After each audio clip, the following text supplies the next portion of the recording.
영상을 보시기 전에 구독과 좋아요 눌러주시면 큰 힘이 됩니다. 여러분은 혹시 이런 경험 있으신가요? 내가 정성껏 준비한 음식을 누군가 한 입 먹어보고는 이게 뭐야 하며 젓가락을 놓아버린 적 말입니다. 그것도 내 아들 앞에서요. 오늘 들려드릴 이야기는 결혼 28년 차 60을 바라보는 한 며느리의 사연입니다. 이분은 평생 좋은 며느리로 살아왔습니다. 그런데 최근 들어 자꾸만 이런 생각이 든다고 합니다. 나는 대체 누구를 위해 이렇게 살아온 걸까? 갈등의 시작. 사연은 이렇게 시작됩니다. 이분의 시어머니는 올해 83이십니다. 5년 전 시아버지가 돌아가신 후 홀로 지내시다가 3년 전부터 이분의 집에서 함께 살고 계십니다. 처음에는 괜찮았습니다. 어르신을 모시는 게 당연하다 생각했고 남편도 고마워했으니까요. 그런데 문제는 식사 시간마다 시작됐습니다. 이 된장찌개 왜 이렇게 싱거워? 오늘 밥은 왜 이렇게 질어? 제대로 하는 거 맞아? 이 나물은 간이 안 배었네.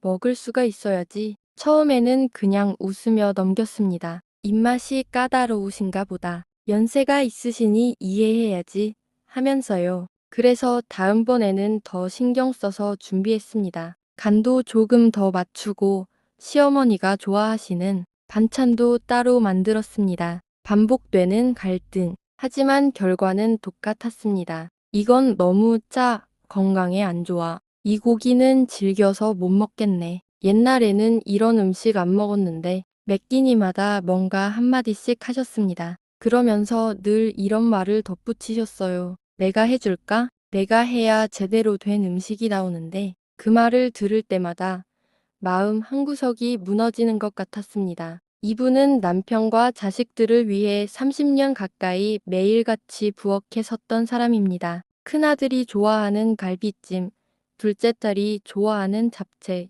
남편이 좋아하는 된장찌개, 모두 이분의 손맛으로 키워온 음식들이었습니다. 그런데 시어머니는 그 모든 것을 부정하셨습니다. 마치 이분이 지금껏 아무것도 제대로 해온 게 없다는 듯이요. 감정이 쌓이는 과정, 참는 것도 한두 번이었습니다. 어느 날은 친정어머니가 알려주신 비법으로 김치를 담갔습니다. 친정어머니의 김치 맛은 동네에서도 유명했고 친구들도 맛있다고 칭찬하던 맛이었습니다. 그 레시피 그대로 정성껏 담가서 일주일을 기다렸다가 시어머니께 드렸습니다. 시어머니는 김치 한 조각을 드시더니 말씀하셨습니다. 이게 김치야?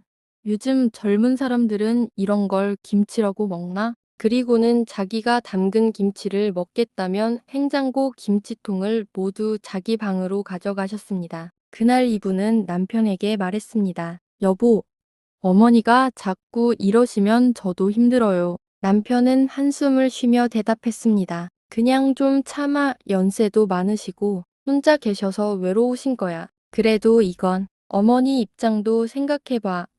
평생 집안일 하시다가 갑자기 다른 사람이 하는 거 보면 마음이 편하시겠어? 남편의 말이 틀린 건 아니었습니다. 하지만 이분은 이렇게 생각했습니다. 그럼 나도 평생 이 집안일을 해왔는데 내 마음은 누가 이해해 주나요? 결정적인 순간, 진짜 문제는 지난달에 터졌습니다. 이분의 생일이었습니다. 남편과 자식들이 모처럼 모여서 생일상을 차려줬습니다. 큰아들이 케이크를 사왔고 딸이 꽃다발을 준비했습니다. 다 같이 생일 축하 노래를 불러주고 촛불을 끄는 순간이었습니다. 그때 시어머니가 말씀하셨습니다.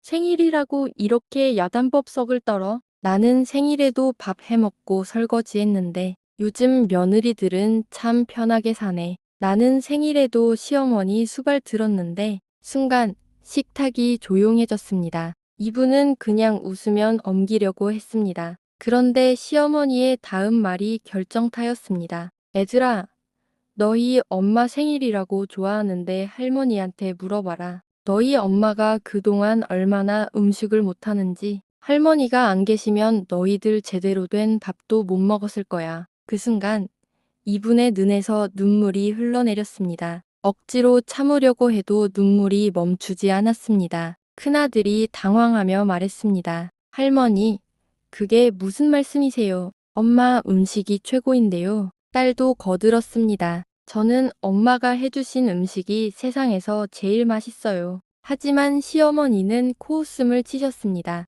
너희들이 뭘 알아? 제대로 된 음식 맛을 모르니까 그런 소리를 하지. 그날 이후 이분은 달라졌습니다. 더 이상 시어머니 눈치를 보지 않기로 했습니다. 음식을 만들 때도 자기가 만들고 싶은 대로 자기 가족이 좋아하는 대로 만들기로 했습니다. 시어머니가 뭐라고 하시면 이렇게 대답했습니다. 어머니, 입맛이 안 맞으시면 어머니께서 따로 드셔도 됩니다. 저는 제 방식대로 하겠습니다. 처음에는 남편이 놀랐습니다. 왜 갑자기 이래? 어머니한테 왜 그렇게 말해? 이분은 차분하게 대답했습니다. 여보, 나는 28년 동안 이 집안 며느리로 살았어요. 당신 어머니 눈치 보면서 좋은 며느리가 되려고 노력했어요. 그런데 생일날 우리 아이들 앞에서 나를 그렇게 무시하시는 건 참을 수가 없어요. 나도 누군가의 엄마예요. 내 아이들이 엄마를 자랑스러워하게 만들고 싶어요.